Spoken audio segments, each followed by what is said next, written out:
Welcome to another tutorial video in which I'll be showing you how to use functions in Python. And I've got the syntax for a function just here. So we define a function with def, then we put a space in and type the name of the function here. Then in between these curly brackets we can optionally enter parameters in here, so variables that are going to be passed into our function. Then we add a colon, then have the function logic after that colon. Then we can optionally return some variables back to our main program. I'm going to show you three examples, one which is a procedure, one which will pass some variables in, and one which will pass some variables in and return something. So for my first example then, I'm going to type def, which is how I define a function, then the name of my function, which is going to be my function, and then some curly brackets, and I'm not going to put anything in the curly brackets because I'm not passing any variables in at this stage. Then a colon, and then my function logic. I'm going to define two variables in my function. I've got a equals 5 and b equals 10. And I'm going to add them together. So we're going to have total equals a plus b. And these are local variables within my function, so I can't access them in my main program. They're locally defined in my function. And I'm going to print out the total of a plus b,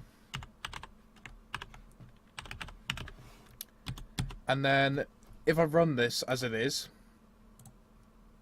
the program will just do nothing because we haven't actually called the function. Even though we've got our function here, we haven't called it in our main program, and we need to call our function in our main program to tell the program that we actually want to use that function. So if we call it here in our main program and then run, it will print out the answer 15 because it's looked at the main program, gone, right, we want to use, say, my function, goes into my function and then does this logic. Okay, that was my first example. Because it's in a function, I don't actually need to comment that out because if I don't call it, then it won't actually run. Let's go on to my next example. I'm going to define a new function. I'm going to call it my second function.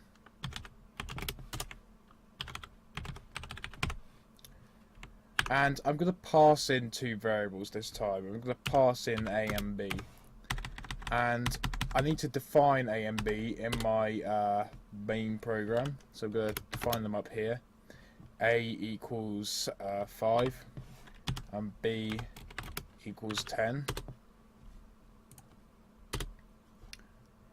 Go back down to my second function again, and I'm going to copy and paste this same logic here, but the difference here is that I can take out these two a and b here because I've passed in what a and b are. I've defined a and b up here, passed them into my function, so they're already present in my function here. So when I call this function, I'm going to type my second function, then I'm going to pass in the variables a and b by typing that. And what we should get when we run this code is exactly the same result. It should print out 15 because it will pass in the value of a, which is 5, and the value of b, which is 10, and then calculate the total and print it out. But instead of defining the variables locally inside the function, we've defined them in our main program and passed them in. So let's run it and see what we get. Okay, well, it looks like that's worked. We've got 15. Let's move on to another example then of how we can return values back to our main program. So we're going to define a new function. Coming out this one first.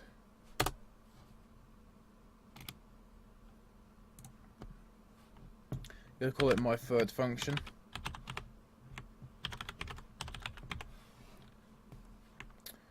And I'm going to pass in A and B just as we did with my second function.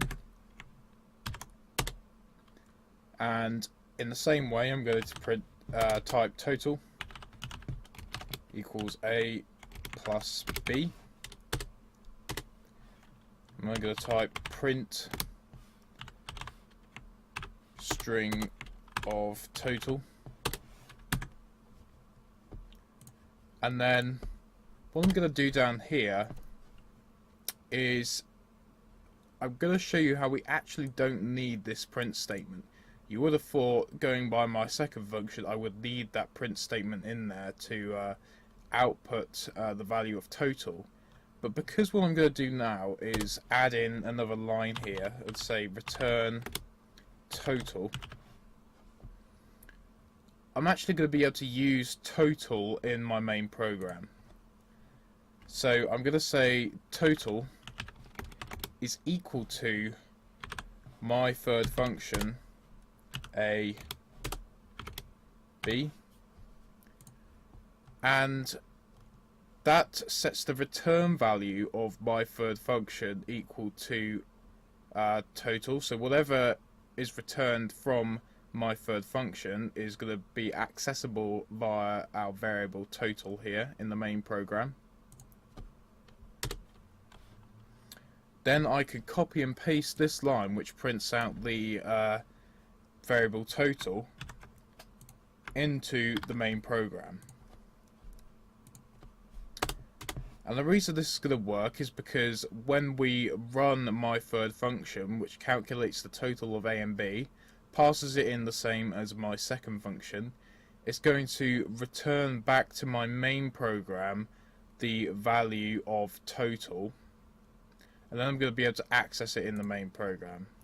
So when we run this, then we should get exactly the same result, 15, but we've just returned the value of A plus B and printed it out in the main program instead. And that's what we get, 15. Okay, so that's 3 different ways you can use the function syntax in Python. I've got a procedure here that doesn't return anything. I've got another function here that has some variables passed in, but still prints out the answer inside the function.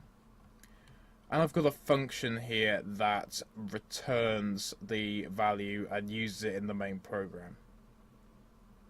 So that's a brief introduction to how to use the function syntax in Python. I'll be using functions a lot in my more complex tutorials, and so you'll get a lot of experience of them there.